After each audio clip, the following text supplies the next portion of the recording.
겠습니다.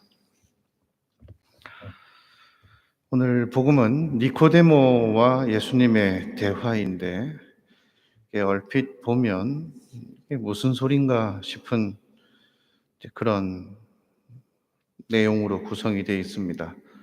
서로 다른 이야기를 따로 하는 것 같은 기분도 드는데 예수님께서 니코데모에게 위로부터 태어나야 한다라는 말씀과 바람이 불고 싶은 대로 분다 이런 표현들을 쓴 것은 이제 하느님의 뜻을 중심으로 보자면 인간이 하느님의 뜻을 다 이제 헤아릴 수 없다라는 사실을 먼저 떠올리게 합니다. 그러나 하느님께서는 불가능한 일이 없다. 이제 이런 표현을 우리가 기억할 수 있죠. 성모님께 천사가 나타났을 때도 오늘 니코데모가 예수님께 그런 일이 어떻게 이루어질 수 있습니까? 했던 이 말과 아주 비슷한 말을 성모님께서 하셨는데 그때 천사가 했던 하나님께는 불가능한 일이야. 불가능한 것이 없다. 즉 우리가 인간의 이제 지성으로 하나님의 뜻을 다 헤아릴 수 없다라는 것이 이 대화에 전제되어 있습니다. 그래서 니코데모가 예수님께 그런 일이 어떻게 이루어질 수 있겠습니까? 했던 이 부분은 성모님이 했던 말과 외형적으로는 거의 일치하지만 그 질문을 하는 그 내면의 태도는 완전히 달랐습니다. 그래서 예수님께서 어떤 내가 이해할 수 있게끔 설명을 해주시던지 이렇게 해주십시오 하는 이런 니코데모의 태도 앞에 믿음에 대해서 이야기를 하신 것입니다. 세상 일을 말하여도 믿지 않는데 하물며 하늘 일을 말하면 어찌 믿겠느냐라는 이 반문, 그리고 약간 핀잔을 주는 듯한 너는 이스라엘의 스승이면서 그런 것도 모르느냐 하시는 이 말씀 속에는 하느님의 어떤 계획을 중심으로 생각하지 못하고 자신의 이해력을 중심으로 생각하기 때문에 믿음으로 나아가지 못한다라는 것을 지적하고 계신 부분입니다. 즉 예수님의 순환과 부활은 하느님께서 그 방식으로 어떤 인간의 죄를 기워 갚고 또 구원하시기로 이제 작정하신 이제 그 안에서 이루어지고 있는 일이라는 것이죠. 그래서 하느님의 뜻이 이 세상에서 드러나서 일어났던 일들을 보면서도 믿지 않는데 하느님께서 어째서 그런 방법을 사용하셨는지를 아무리 설명해 준들 그것을 믿겠느냐 하는 것이죠.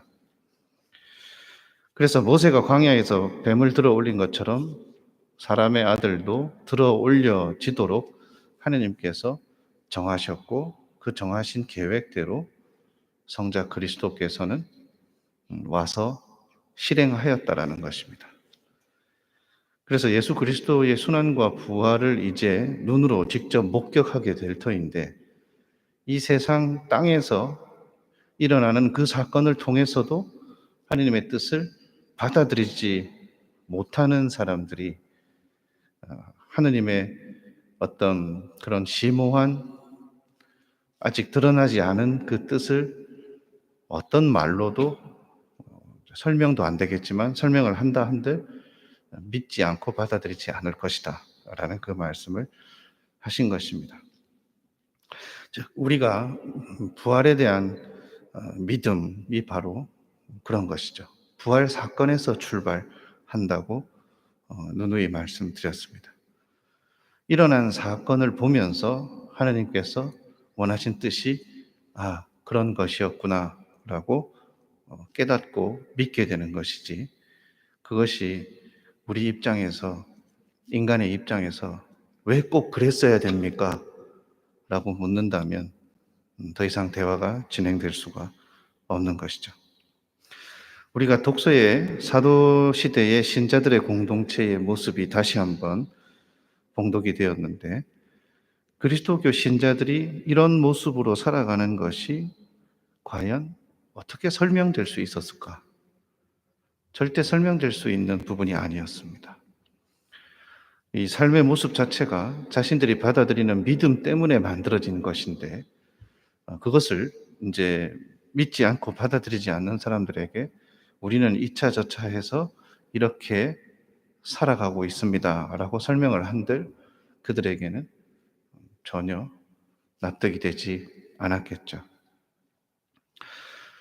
그래서 이 니고데모와의 대화에서 예수님께서 니고데모에게만 이렇게 핀잔을 주신 것이 아니라 우리가 토마스 사도처럼 또는 어떤 일부 이제 이성주의자들처럼 이제 믿음의 문제를 자기 중심적으로 납득이 되는 설명이 있을 때만 이제 이해하고 받아들일 수 있다라고 생각하는 이제 그런 모든 경우에 대해서 예수님께서 하신 말씀이다.